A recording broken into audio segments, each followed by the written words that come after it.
help women, save lives, and peacefully end abortion where you live. I can tell you exactly what would happen. The infant would be delivered. The infant would be kept comfortable. The infant would be resuscitated if that's what the mother and the family desired. You were serious about that? Be inspired to change hearts and minds by joining over 1 million volunteers taking part in the global movement happening in your neighborhood. She says, pray that I can get through this abortion. And I said, oh, no. So she went ahead and went into the abortion clinic. And she just came out. She told us, I'm not going to get the abortion. We just had a baby saved. We had a baby saved in Memphis today. Praise the Lord. This is the 40 Days for Life podcast with your host, Sean Carney. Hello, and thank you for joining us today on the 40 Days for Life podcast. I am Sean Carney, the president of 40 Days for Life, and your host for this podcast, which is dedicated to helping you end abortion where you live. The day that this podcast comes out is Tuesday, September the 10th, which means What to Say When 2 is here. It is out. Today is the official release date. You can buy it directly from 40 Days for Life and get free shipping. If you buy it from us, you will get a signed copy, which adds no value to the book, but you will at least have a signed copy. You can, of course, get it on Amazon also. We do want to ask you to, first off, buy it directly from 40 Days for Life because it helps our mission. But do go on Amazon and rate and review the book. That helps not just Steve and I's ego, but it helps all pro-life books the way they do it. And Amazon isn't always so friendly to pro-life materials. So whenever we release a book, we encourage everybody to go and rate and review it on Amazon because it helps all pro-life books and the cause in general. So today we are going to discuss what's in the book, why it's relevant, and some of the highlights from the book so that you will know what to say when again. You do not need to have read the first one to read the second one. So, of course, you want to buy both, you can do that, but that is not required. So somebody who always knows what to say when 1, 2, 3, 4, 5, 6, 7, 8, 9, 10 times is Mr. Steve Carlin, who joins us now. Steve, welcome. Glad to be here. I didn't know what to say about 3.5 minutes ago when I dumped Dr. Pepper all over this table. I wasn't going to make that public, but we were sitting here and you had really the greatest diet drink, which is Dr. Pepper Zero. And you were filling up that water bottle and I was like, I don't think that is going to work because it's going to fizz. Well, you should have said something. You were exactly right, Sean. I was silent in the midst of tragedy. And then it just overflowed all over the table. You delayed us by like 10 minutes. The only thing necessary for evil to flourish is when good men say nothing. That's right. So it's your fault now. It's Edmund Burke. You're pulling Edmund Burke, who ripped it off, by the way, from St. Augustine. Heather, welcome. Thank you. Okay, so now I'm just thinking about the Dr. Pepper. And we are, so Steve and I co-authored What to Say When 1. I have to say I love writing books with Steve. And we have co-authored What to Say When 2. This is the release date. We're not matching today because we're like co-author buddies and we're releasing a book. This is pure irony. I just want to set the record straight. We call that twinning. Twinning. We're twinning. We're going to wear this in the movie version of the book. Where there's Steve, there's Sean. Where there's Sean, there's Steve. So yeah, that was just ironic. So You were going to say something and you lost your train of thought now. No, I was waiting to see where this goes. I feel like I saw your shirt and you were going to be like, brothers don't shake hands. Brothers got a hug. The dumping the Dr. Pepper all over was really a plea for help. I was trying to spill it on the shirt so I had to change and then you wouldn't. Yeah, it was like we had coordinated. This is as a parent too, which I would remain calm because you cleaned everything up very nicely. But that I hit a point like when people are like, you have 8 kids, it's really hard. And like, they tell us it's hard. Like, we know it's hard. It's like going up to a Navy SEAL and being like, man, the training that the SEALs do is hard. Like, the SEALs know that. Like, they did it. Mm-hmm. So it always is kind of funny. Like, that must be hard. And I was like, it is hard, but it's a lot of fun, and it's it's worth it. Like, these are my kids. But the thing where I'm just like, I'm done with this as a parent is spilling drinks, water.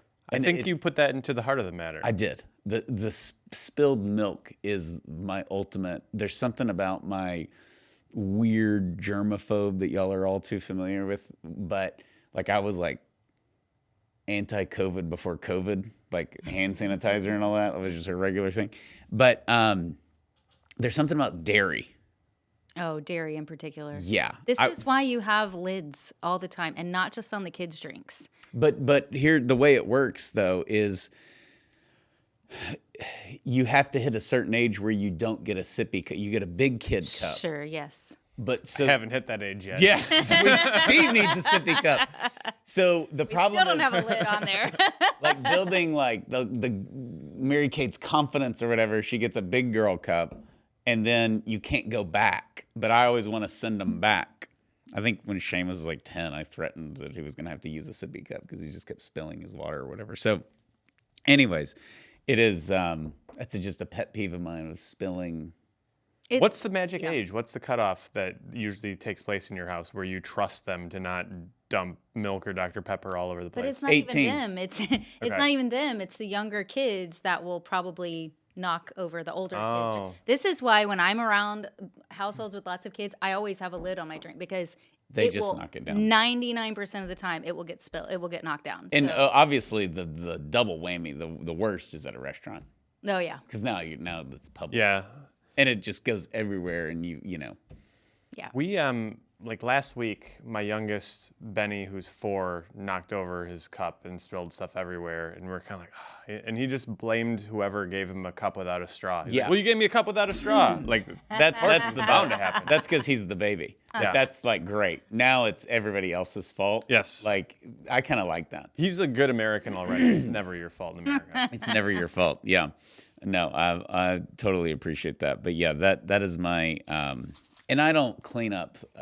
I changed 1 billion diapers. That was never an issue. I do dishes, like all that. But I told Mary Lisa when we were dating, I can't clean up vomit. Like it'll make me sick. I can't do it. This is why you're not in the hospital.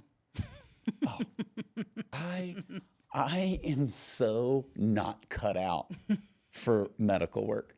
I think it's why I respect nurses and doctors so much. It's like the opposite. I'm just amazed. But I am so like, if you have something wrong with you and I'm the person to help you, I'll just sit there and I'll pray with you. But like, I'll be no assistant. And no, I've got an approach with that where it's always the same because it always seems to happen in the middle of the night. Like you just like settle into sleep and then you hear like something, then you know things have gone wrong.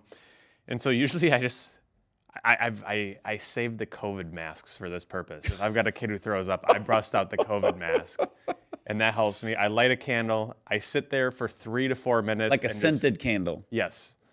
Do you spray like cologne on the COVID mask? Like air freshener. Yeah, no, not yeah. on the mask itself, but just around the room. You just gotta get essential oils and just put That's not a bad idea. dab that up here. That believe me, that helps.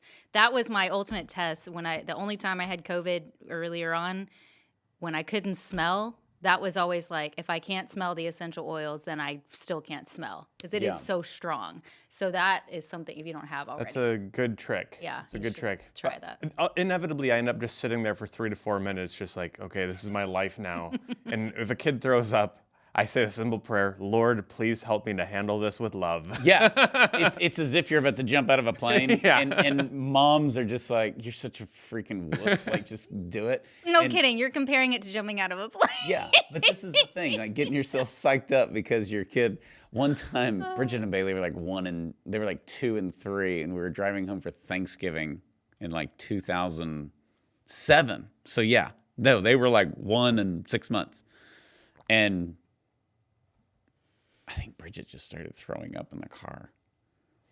And it was like we had been on the road for like 30 minutes and we had 2.5 hours to go. And so It's in the car seat. and it's like creeping up to the front, right? It's inevitable.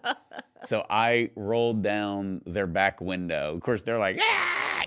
and I rolled down their back window and then cracked my window, and I was doing like the Ace Ventura Pet Detective thing where you're like sticking your head out the window and driving your car.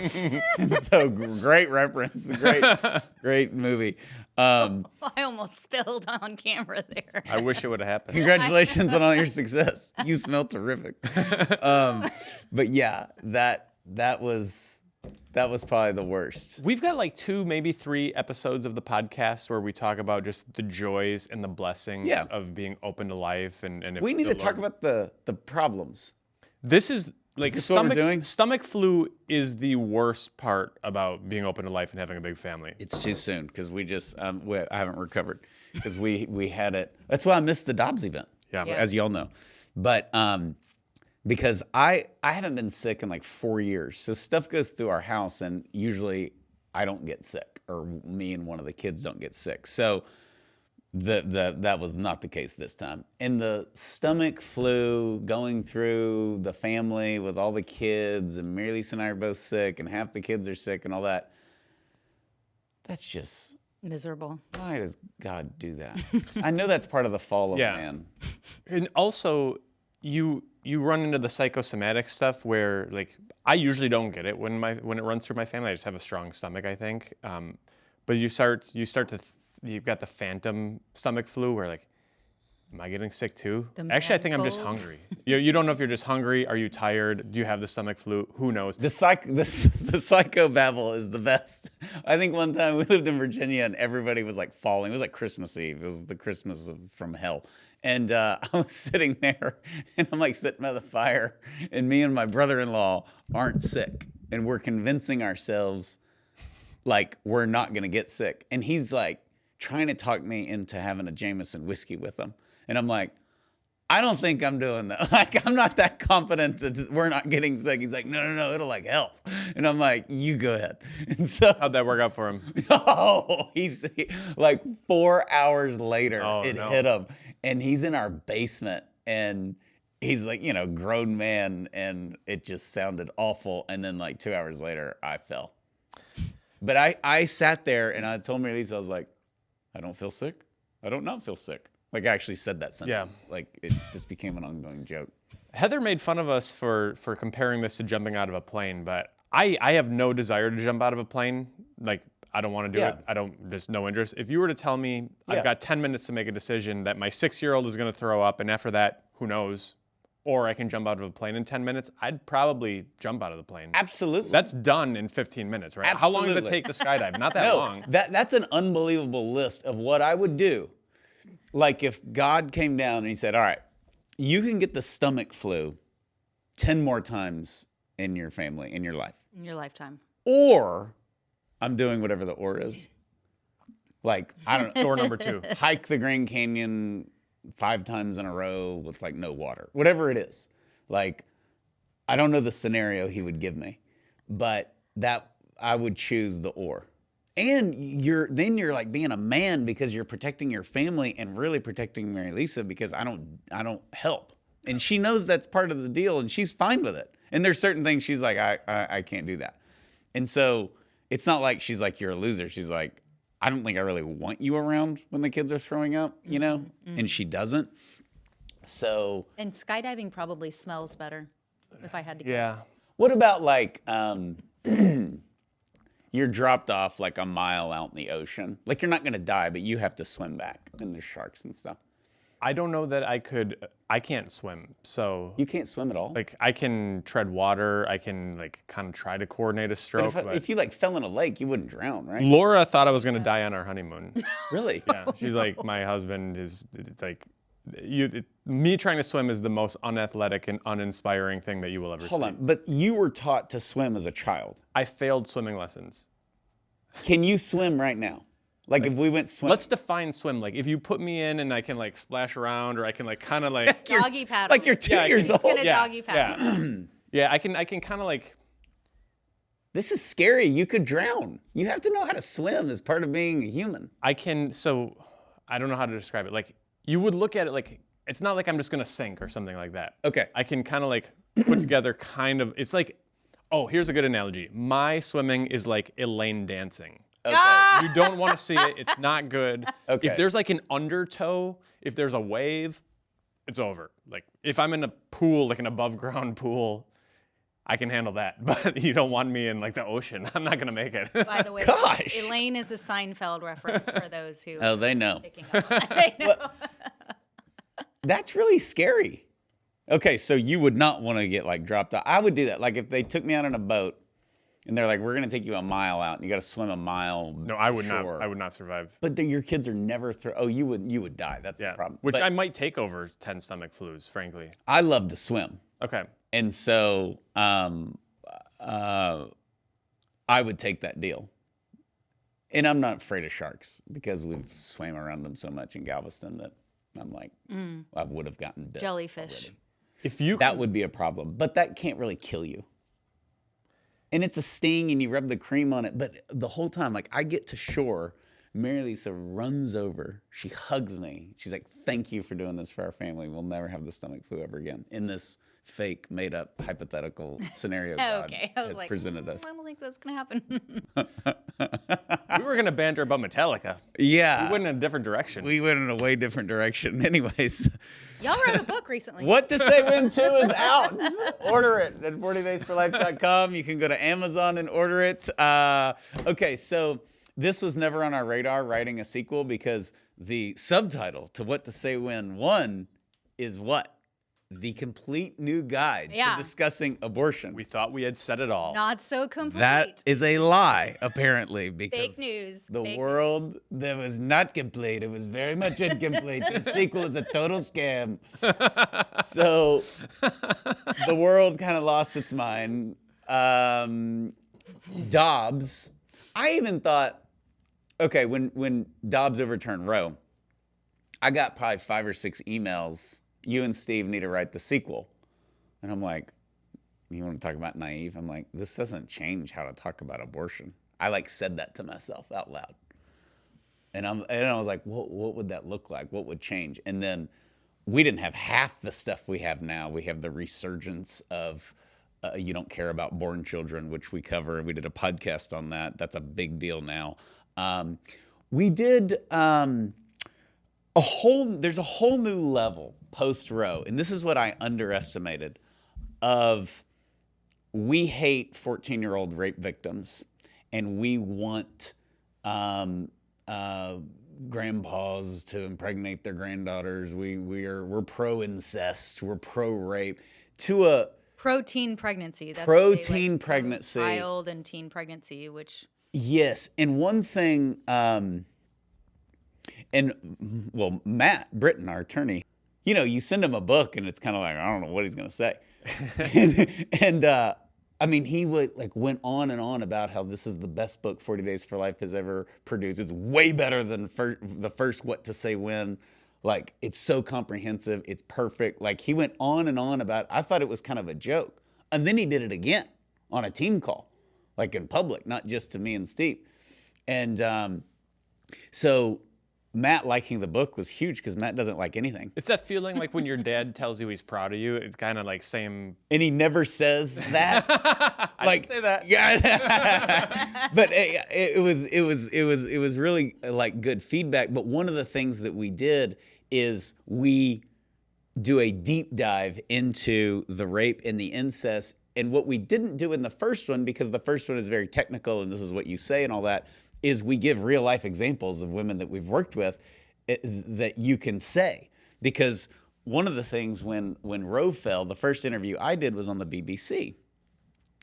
And we go through the whole interview and the opposing lady never brought up rape. It was me and then the pro-abortion person and then the BBC person, who the reporter was actually extremely fair. And it's like she forgot. And he's rounding it out. And he's like, well, I guess that's it. It was pre-recorded. Is there anything you want to add? And you always say no. That's like media training 101. And she said, one thing and I'm like, oh, here we go. And we put all this in the book, but I'm sick of people like Sean Carney telling 14-year-old rape victims, blah, blah, blah, blah, blah. And it kind of ticked me off. And I never get mad or like rattled, certainly not like in an interview. not rattled, but angry. Like, I'm tired of this crap. That's what I thought in my head. So I said, I'm sick. Like, have you ever looked a rape victim in the eye? No. Do y'all work with rape victims? No. Do you do anything to help victims of rape? No. I said, I'm sick of you using rape victims and exploiting them so you can sell abortion around the world. And then I just kind of went off on her. But that the multiple examples really makes it's very different from what to say when won. But I think one of the other things that you did a great job on this is, okay, we have Roe.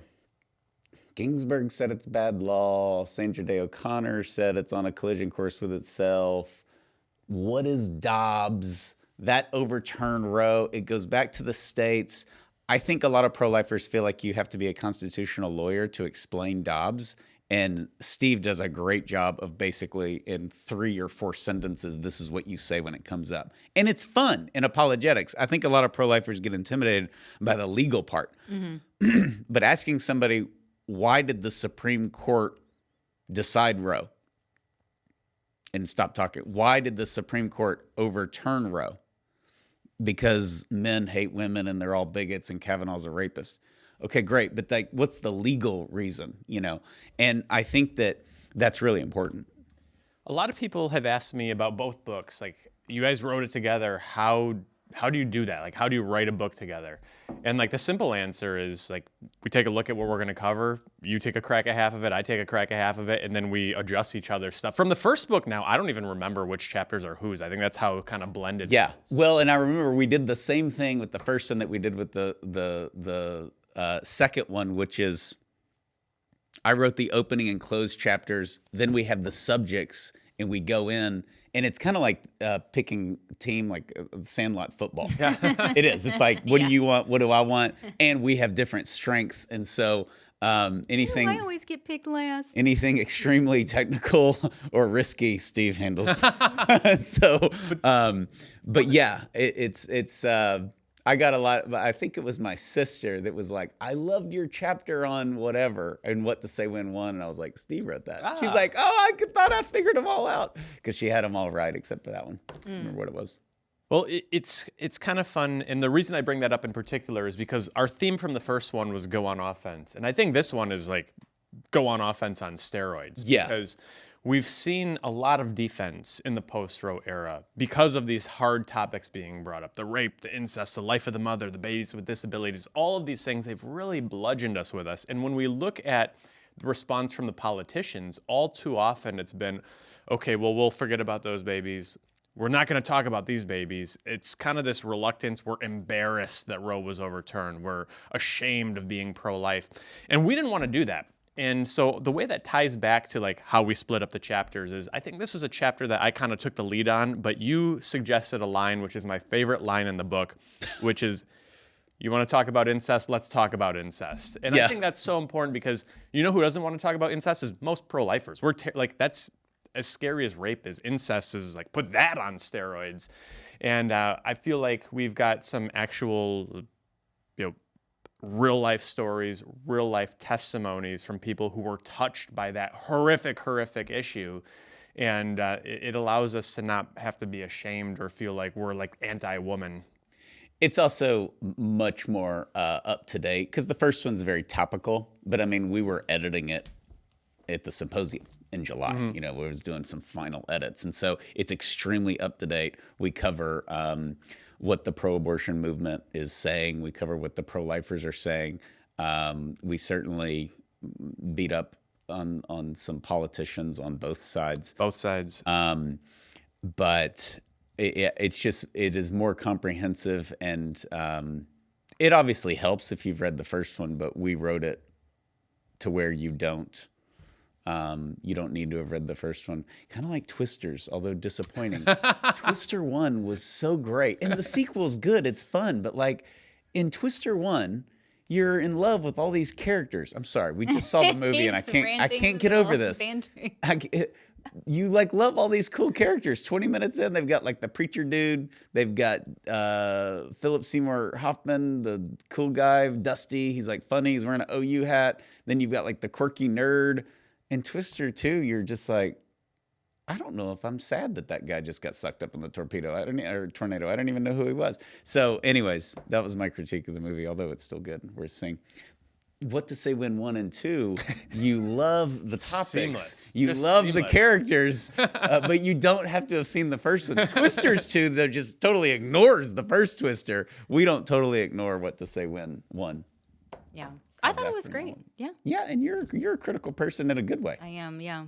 I had a list of things for Steve. One of the things I don't know if you caught was there was I don't know which one of you wrote this part, but there was a part where certain genitalia words were written, and I didn't write thought, that part. okay, I That was was like, definitely me. I was like, I need you to read this out loud, Steve, just like as if it was going to be like, hey, this doesn't sound right. You need to read it out loud to see. And really, I just wanted him to read it out loud because he Oh, that's hates saying those terrible. things. Did I read it out loud? I did not read it out loud. This is the most proofreading we've ever done. We sent this to a lot of different people because this is probably a good time to say What to Say When 1 is to me a heavy PG movie, like a mature PG movie. What to Say When 2, it's not rated R, but it's definitely PG-13. It's definitely PG-13 because of some of the topics that we have to cut, and not because we're like trying to be edgy or make inappropriate jokes or whatever, but because of the actual content that if we don't address this, we're doing a disservice to the reader. And we also tie in, is the trans movement relative to us at all, or is it totally different? Yeah, stop talking about it. Yeah. Does it tie into abortion? Do we need to treat it seriously? Do we need to get all wound up about it? Like the trans thing is a touchy thing because people don't want to talk about it. But I think it's worse than that. I think people don't want to deal with it. And we can't have that because, number one, that's degrading to the people who are confused about their own gender. But it's also like we actually don't have that ability. We just can't like not care about something. I don't want to deal with it. So we cover that pretty comprehensively. Yeah, and I think that's one of those things where you talk about being up to date.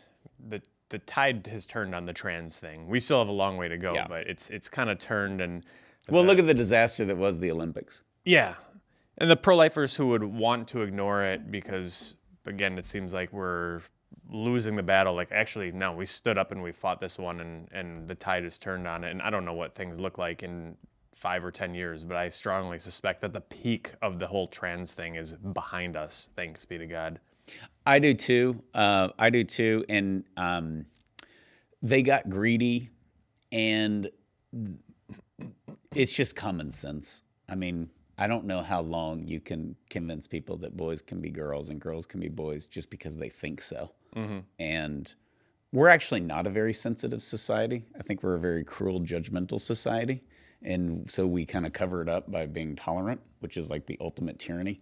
And that's just eventually it turns on you. And people are like, yeah, I'm worn out. I can't. So what would y'all say, because I know a lot of people are going to be asking this question who have read What to Say When, the first one. That was in 2021? Is that when that came out? September of 2021. Okay, so 3 years to the date. What's the biggest difference? If What to Say When turns out wasn't complete, what was incomplete about it that sticks out the most? That would be like probably the most beneficial thing that people want to read about. Number one, we never addressed the possibility of Roe being overturned. So it's not even that we said this, and we could have, we decided not to, because at the time we thought it would be overturned, but we didn't put it in the book because we're like, the Supreme Court will let us down, right? Like, What did John Roberts have for breakfast? Right. Fortunately, he didn't matter, but he didn't matter. So that was just kind of we saw that as too risky, or like we're projecting it's going to happen. So that's number one. Number two, it seems odd, but in 2021, it still wasn't a full blown. The standard position is 40 weeks. We were still kind of scandalized by Northam and the Empire State Building thing, like 40 with New York's kind of weird. And now that when Dobbs overturned Roe, that's the mainstream position. You've got it's not just California, New York, it's Minnesota. It's Minnesota, yeah. So that's a huge difference of what they're saying, and that's a chapter. What they're saying in the first one, or what they say in their own words, which I think is a lot of abortionists, that sort of part 2 of that, and what to say when 2 is much better and much more relevant, and kind of makes the first one look dated, because the first one is abortion workers and abortion doctors in their own words. This is now more of their movement in their own words, and it's like more outrageous than you would ever imagine. I would also say in the first one, we addressed the political history of abortion. Which I found to be the most beneficial part of the book. Yeah, that was Steve. That's a great chapter, and he discovered stuff like neither one of us knew, and it was just like amazing. Joe Biden, big pro-lifer. Just is crazy, and we don't get into that at all in the second one. Yeah. But those are things that the reader would. And then just your basic, like the overpopulation in the first one, and all those sort of mythical things. One thing we did not address at all in the first one is huge now. We just did a podcast on it. Is you don't care about born children, because once Dobbs fell, the comfort of Roe is gone, because every Democrat, every politician, they could say, maybe I don't like abortion, but I support the Supreme Court, and Roe v. Wade is the law of the land. And the pro-life politician says, I would support the overturning of Roe v. Wade, and that's where it stopped. Well, now that's gone. It's comfort on both sides. What's left is abortion. Yeah. And so you've got to talk about abortion, and some Republicans have done great. Most have botched it, pun intended. And no Democrats wants to talk about what an abortion is, what it does, what it doesn't do. So they talk about how you don't care about the starving kids in Syria. And we have to manage that. We have to get them on topic through asking questions and through, at times respecting the person and never the argument. And I think that's what we kind of, I care about homeless people. We start giving our do-gooder resume. So yeah, we hit that hard. I would say that What to Say When 2 is a little darker and a lot funnier. We do throw in a lot of humor to kind of keep you going. It's not a depressing book at all. It's very, Yeah. And quite the opposite in terms of depressing, because one of the things that I think is important about it is we provide some, I would say, historical context, because you've got the pro-lifers who don't know how to win. You've got the pro-lifers who thought that once Roe was overturned, it's happily ever after. We'll be abortion-free nationwide in a year, maybe 2. And obviously that isn't the case, wasn't going to be the case. And so there's some historical context of what did it look like after the abolition of slavery? What did it look like in the last 20 years with abortion? I mean, we've had kind of this back and forth journey with abortion where longtime pro-lifers will remember like Obama and the Freedom of Choice Act, and remember what a big mobilization of pro-lifers that was back in 2008, 2009. And so we really kind of just get into some of these new topics, because the abortion industry has been able to kind of coast on hypotheticals for a long time. If Roe versus Wade is overturned, X, Y, Z is going to happen. The women will die. They'll be arrested. The country's going to go down the tubes. The Taliban will take over. And all those hypotheticals are now exposed, and we're able to talk about realities at this point in history. By the way, that's a huge difference between the first one and the second one. Going back to your question, is one of the new arguments that you just never heard is you're a plantation owner now. Yeah. You women are slaves. Which that's the irony, because we're like, that's a fun. The children are the ones who are being so the here. The attitude is, you want to talk about incest, we'll talk about incest. You want to talk about slavery, we'll talk about slavery. You want to talk about rape, we'll talk about rape. So it's kind of like, let's use a sports analogy. Yes. We go on offense in the first one, Always. but it's like the I formation of the Nebraska Cornhuskers in like the mid-90s. This is like going on offense with the spread, okay? Going deep. With Steve being Peyton Manning. Okay, but here's the deal, though. Except for a better resume in the playoffs, I hope. Yeah. The abortion worker is Thai law. I don't know. Sorry, we're way off now. But you just said the pro-abortion attacks are you're the plantation owner, you're this, you're that, Yeah. and now your response is, okay, let's talk about slavery. Okay, let's talk about that. Yeah, until it doesn't work in their favor, and then they're like, oh, you're always bringing up Hitler. You're always bringing up Hitler. Nazi. You're always bringing up slavery and which is like Yeah, and the slavery analogy, it's acceptable now. I think there was a time when I was like a young pro-lifer, when you were like, you're really not supposed to do the Jew thing, and you're not supposed to do the slavery thing, and all of that.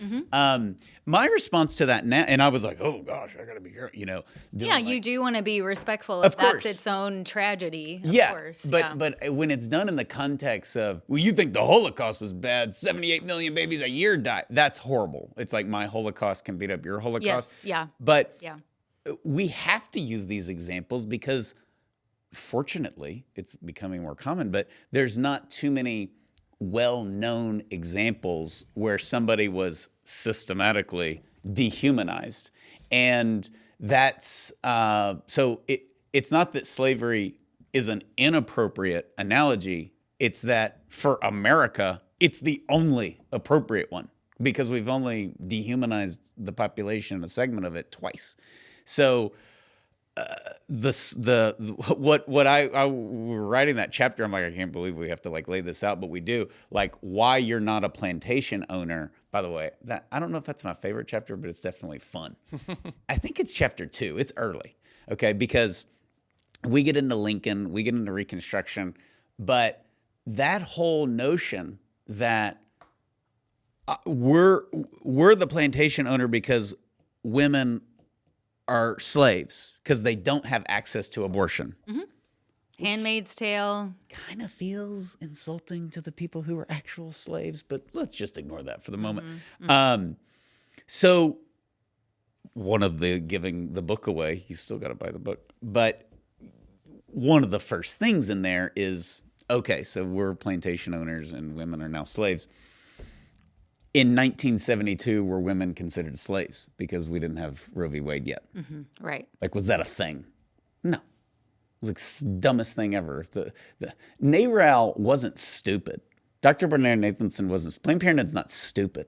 They weren't running around in the 60s and early 70s saying women are slaves. You know how in the first book we talked about the forced birth concept and we were kind of the Paul Revere on that and people like, is that a thing? I think the women are slaves is kind of the new, like, is that a thing? And we document it. It's like there have been legal cases where the judge is saying abortion bans violate the 13th Amendment against slavery. So that's a real, I think that's where people are gonna be like, really? Like, I don't know. And then you look it up and see the footnotes and, oh, yeah, I guess so. Well, and my whole thing is, what do I get asked about by secular media outlets, by the pro-abortion ones? And that's it. They are, and bless their heart, it's always younger reporters. And they've just never heard like a sound pro-life argument, but they're all like, but isn't this going back to slavery? And I'm always like, oh yeah, for sure. The same thing. I mean, just like, here's my Confederate flag. I mean, you're just like, do they expect you to just be like, oh no, they brought up slavery. What do I do? And they expect to catch you off guard. You're a fumbling idiot because that's what they've experienced. And I am a fumbling idiot on some topics, but I don't think on this one. And that's the thing. They were like, when you say, well, this is a celebration, we're once again exiting slavery, or when you give more freedom to more diverse, people, the unborn, it's a good thing. It's a good thing. And, and so we definitely address that. And something we didn't get into in the first one is the women will die. We mentioned, we have like a few, like, I think we have a paragraph on it or something, but Steve wrote a whole chapter on all the dead women, and since Roe fell, that's pretty hard hitting. That's where people are like, okay, let's go kill 40 Days for Life. Do you know what else is interesting too? Forgive me if I don't remember if you guys covered this, but it definitely relates to the stuff you covered and what to say when too. I would say, even though this was around in 2021, it's definitely not as nearly as prevalent as it is now. And that is everything you're saying about the humanity of the unborn, everything that you're saying about it does have, the abortion procedures do have risks. Women can be negatively affected by it. None of that actually matters. We'll acknowledge that, and you're seeing this a lot on college campuses now. They're acknowledging this is a growing human being. They're acknowledging the science and the biology. It does not matter. Yeah. It does not matter. They don't care if this is a 39-week and 6-day-old child in the womb, if it's still in the woman's body, whatever it is that she's going through. Fine, it's murder. They even say, yeah, so it's murder. It doesn't matter. I don't care. My rights supersede. I have seen this time and time again, both in person, but more so online, of course, because of all of the videos and things that are online, especially with God Bless Students for Life, going into the lion's den essentially with all of that. But that's a thing that's much more like now we can't even get anywhere with them. Yeah, well, the clump of cells thing is gone. They don't do that anymore, and that is a big difference between. Or if they do, they change quickly to, well, yeah, okay, it's not, but we know it's a baby. We know it's a life. Yeah. That's a big difference between 2021 and now. Yeah. Big difference because one of the opening chapters in What to Say When, the first one is life begins at conception, and that we don't believe that we know it. That George Washington and Charlemagne believed it, but we know it as a fact now in 2021. So that's all, which is great. That's all relevant now, but they just don't go there. And what they do now, and I think this is the last chapter we finalized, it's another fun one, is when it's a baby, but we have a right to kill it, which is Bill Maher. Yes, right. So we're not going to miss him. Bill Maher got left out of What to Say When 1. He is very much he is prominent in What to Say When 2. Send him an autographed copy. Absolutely. You should. Probably would agree with half of it. You guys should do that. We Seriously. will. Well, yeah, Billy. Yeah, write it to Billy. Your friends Welcome at 40 to the Days club. for Life. Yeah.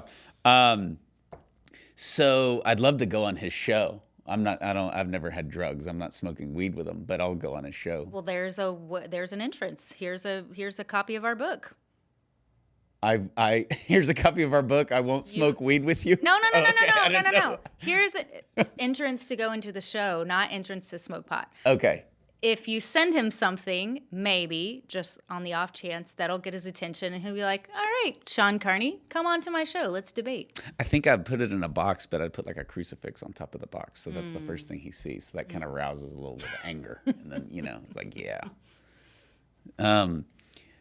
Okay, but that going there, okay, it's a baby, and conceding that is the best reason to support abortion is eugenics. Yeah. If you want less of a group of people, poor,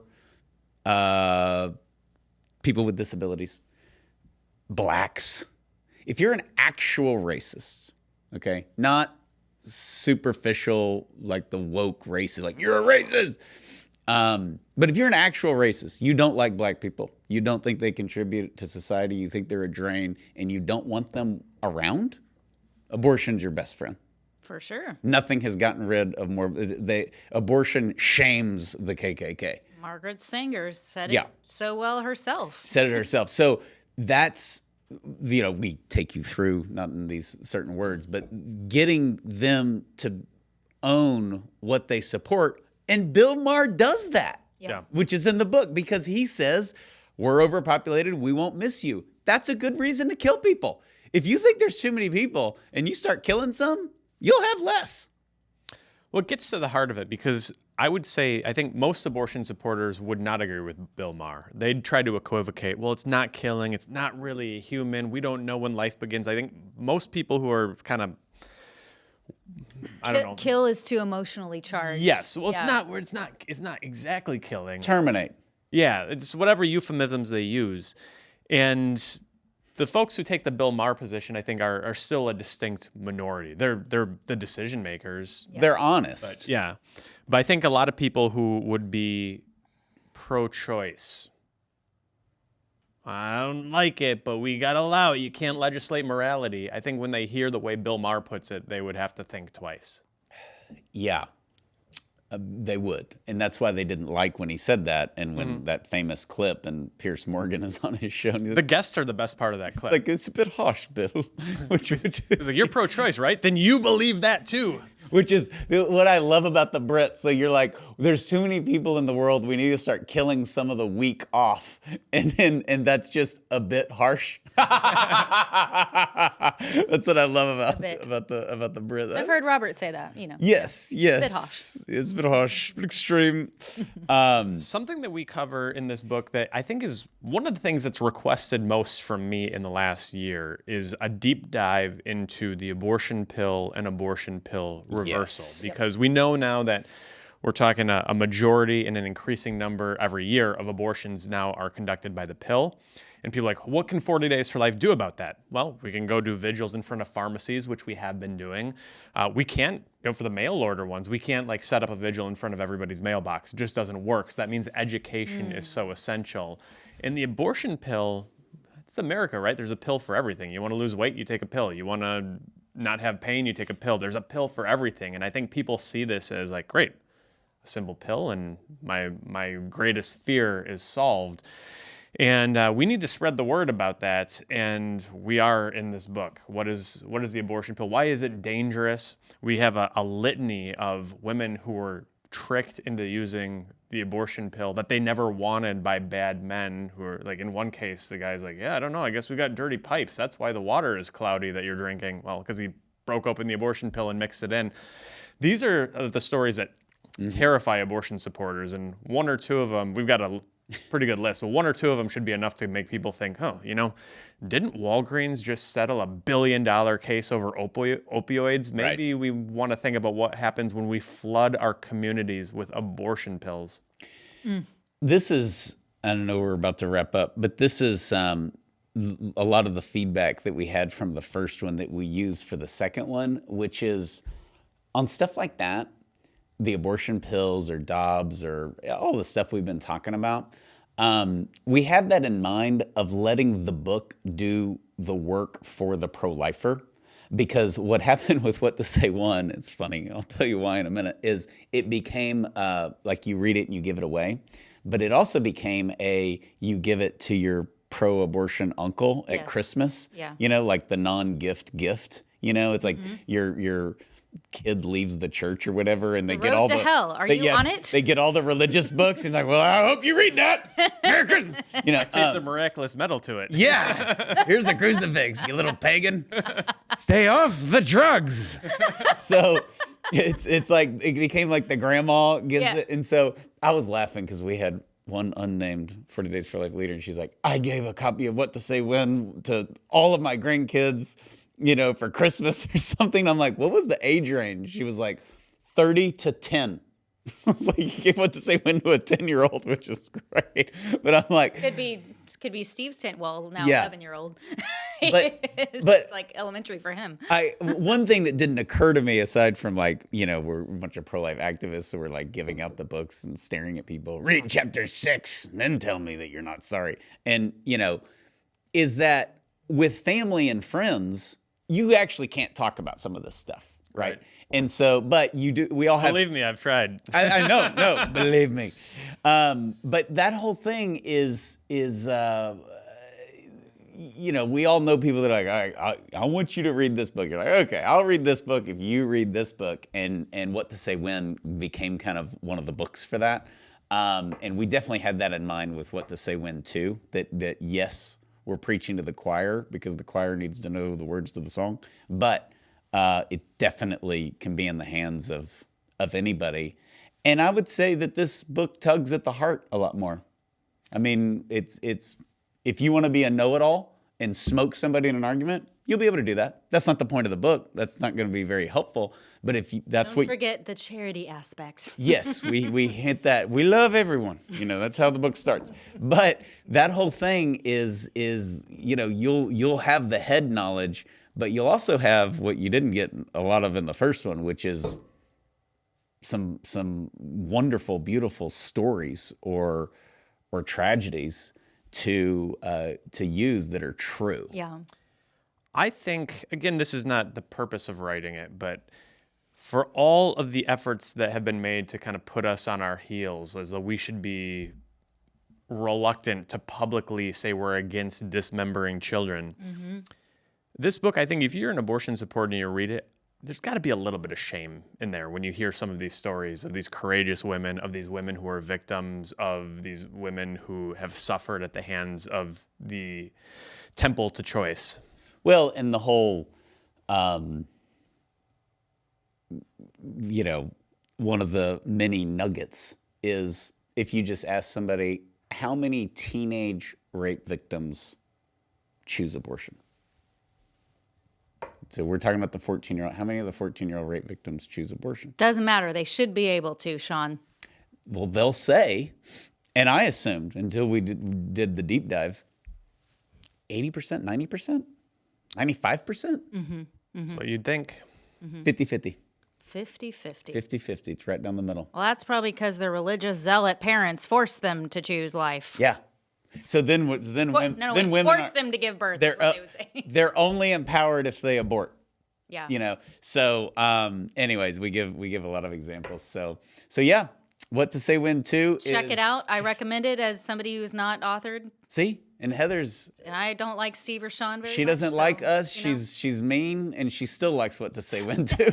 So just on that endorsement alone, you can get it on Amazon. You can get it directly from 40 Days for Life.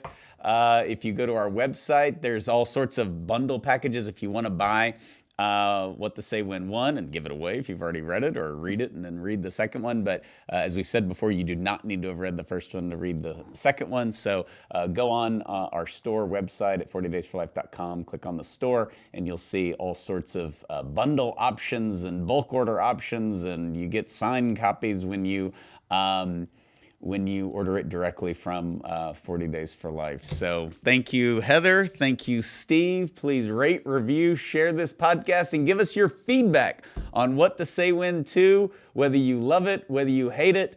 If you hate it, leave a review on Amazon and lie and just say that you liked it. We would thoroughly appreciate that, and it helps all pro-life books. Or what's missing. Say what's missing. Don't say that. Say that to an email at podcast@40daysforlife.com, but on Amazon, just all sunshine and flowers. You be quiet. Okay. We will see you next time. God bless you.